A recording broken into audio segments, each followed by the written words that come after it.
morning, afternoon, evening, maker mentors. One of the tricks to getting kids into anything really is to make the barrier entry fairly low so that they can get started and really get into it, get immersed, feel like they can do it, have that confidence, and then actually start building some interesting things in the tools. So one of the cool things about Unity and SteamVR is how easy it is for us to get started. And so far we've shown that we can take about 2 to 5 minutes to set up an environment in Unity that we can just already put in our headset and walk around. Check out the link to the video in the description. However, it was just a blank environment. There's absolutely nothing there. It wasn't very interesting. This time we're going to start making it so that we can move around and that we can interact with some objects in a very basic way. Again, we're going for ease of setup and something to get you or the kids in very, very quickly. We'll definitely get into more advanced concepts and C# programming in a couple of future episodes. However, at the moment, we're going for just trying to get in and moving and interacting in some fun way as quick as possible. So first we have to tell Unity where our input is coming from. So for that, we'll go into Window and SteamVR Input. Just go down to the bottom, there's a button that says Save and Generate. Click on that, and it'll do all the work for you. From that, we'll add the teleporting system. Go into SteamVR, Interaction Systems, and Teleport. Go into the Prefabs folder and drag the teleporting prefab all the way into your hierarchy. And that's all you really need to do to add all of the teleporting functionality to your game.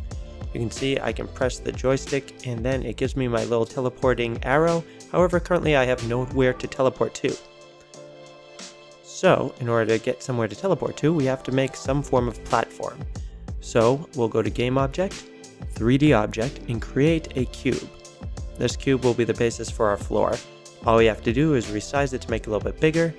I think 100 by 100 is a pretty good size for a floor. And we're also going to have to raise our player up just a little bit, because right now he's kind of situated inside the floor, so raising him up by 1 should be good enough. From there, we have to make sure that the floor is teleportable.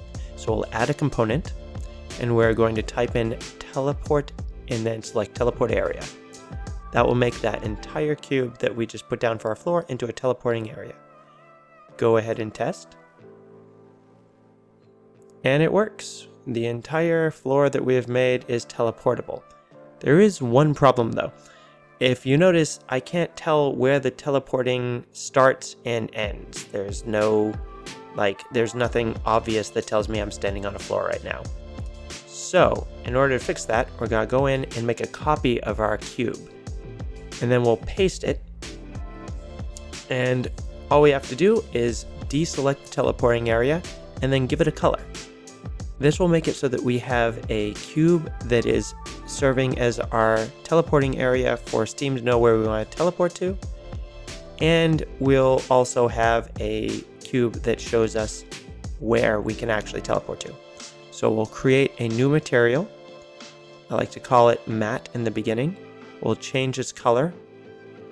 Maybe more red. That looks pretty good. And then we'll drag that onto our cube that we want our floor to be. And there we go. Hit play, try that out. And we can see where the teleporting area is. It's this entire red floor that we have just created. And I can very distinctly say that I can teleport here and not over the ledge. So our world is starting to actually look like a world. So that's all well and good, but there's still nothing to interact with. So now let's try making something just to test out to see if we can grab some stuff. So I'll create a sphere. I have no idea how big this is. So why don't we go in and just take a look inside VR, see what it looks like. There's my sphere. I can go over and let's see what happens. Okay. So my hand does not go through it. It stops right on the top of it and it knows that it's a solid object. I, however, cannot grab it at all. I can't push it. Nothing's happening. So in order to make it so that that object is interactable, all we have to do is add the component interactable. It's a C# script, and basically it gives us a whole lot of options on how we wish to make that sphere that we just made an interactable object within our 3D world. So let's go test it, see if it works. And it glows yellow, which means that the system sees that we are somewhere near it and touching it, which means that we can now have it trigger some form of event. However, I still can't grab it, and that's no fun. So let's see if we can fix that.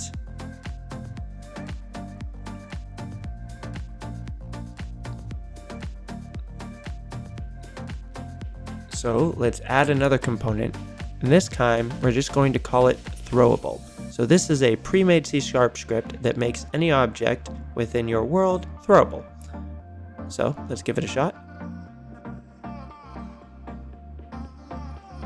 And I can grab it, wave it with my hand, and it goes away when I throw it. So we can see it has that rigid body physics, and it's working out pretty well for us. So let's actually see. Let's go over there and see if it will fall off or if it'll just keep going straight off into the distance. Turns out I can also slap it. Bye-bye. And whoop, there it goes, right off the edge. Alright, so that gives us not only a teleporting area, but also allows us to have an interactable object within our game. That is a pretty good start, and that's about 10 minutes. And that's all there is to it. It's super simple to get started, and there's no coding really required up to this point. The next video that we're going to go over is how to make the environment look a little bit more interesting. So how to import 3D objects either from the asset store or from other areas that you've made. So if you like this video, please do hit the like button and subscribe. We're publishing content to this page twice a week. So look forward to some of that. We'll be doing not only some VR stuff, but we'll also be getting into some robotics, engineering, 3D design, all sorts of things to start bringing maker skills, computer science, and engineering to your kids or to your classroom. Can't wait to see you in the next videos.